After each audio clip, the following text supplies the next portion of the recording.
Today's cardinal lesson is about qualified charitable distributions, or they're abbreviated QCDs.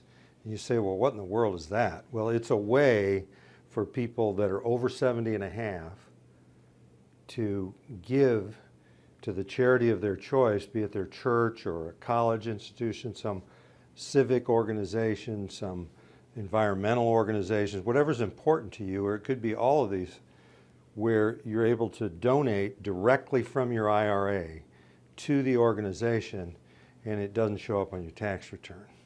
That's a real benefit, and I'm going to show you how to do that today. But first I want to talk about why they started this. And it was years ago when people lost money in the stock market. It was really back about 10, 12 years ago, and the seniors were obviously upset about that, and they gave them a year reprieve on minimum distributions, just so that they didn't have to draw money out and draw it down further. And then this thing started where they said, okay, you can give money directly from your IRA to the charity and it won't even show up on your tax return. Now, we have many clients that still keep track of all their deductible items, and yet they're older clients, and they just, because of the way their income is set up, they just use the standard deduction, which is much larger under the new tax law. And so all their charitable deductions, they don't really get any benefit from those because it's included in the, in the new tax law, and it's just they're included in the standard deduction.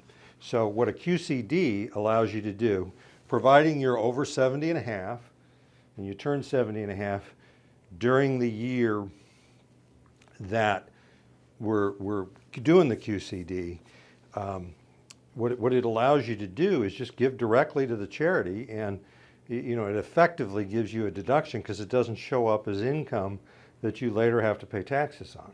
So it's pretty cool, actually. And there's some rules with this thing. I mean, first of all, as I've said earlier, you got to be 70 and a half, and they can be made from an IRA, an inactive SEP, a simple IRA, or even a Roth IRA.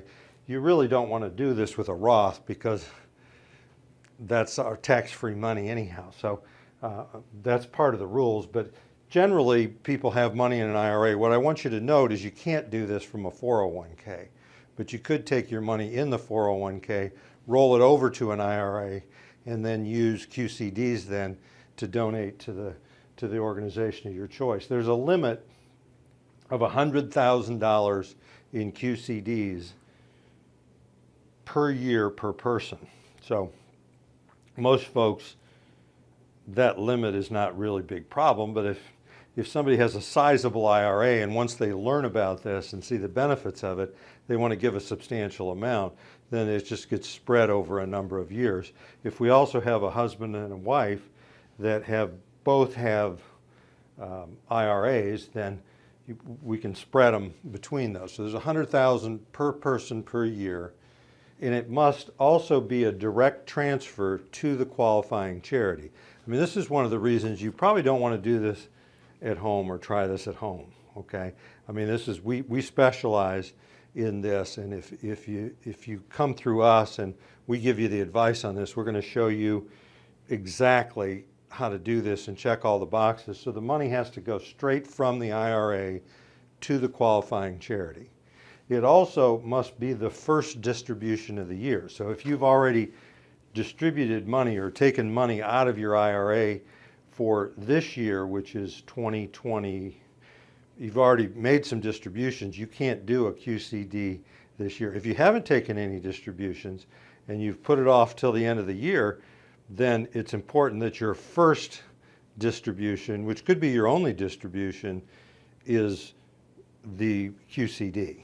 And this satisfies your required minimum distribution. So we have a lot of clients that just simply give to the church or give to the charity of their choice. They do it in January every year. They give the whole year's giving directly from the IRA. They don't have to worry about tax writing it off. And the charity's the real winner in this, and the church is the real winner because, a lot of times people are going to give more when they can do it from something, pre-tax money. So I've written a couple of books about these and other retirement planning topics. I'm Hans Scheil, and I thank you for listening.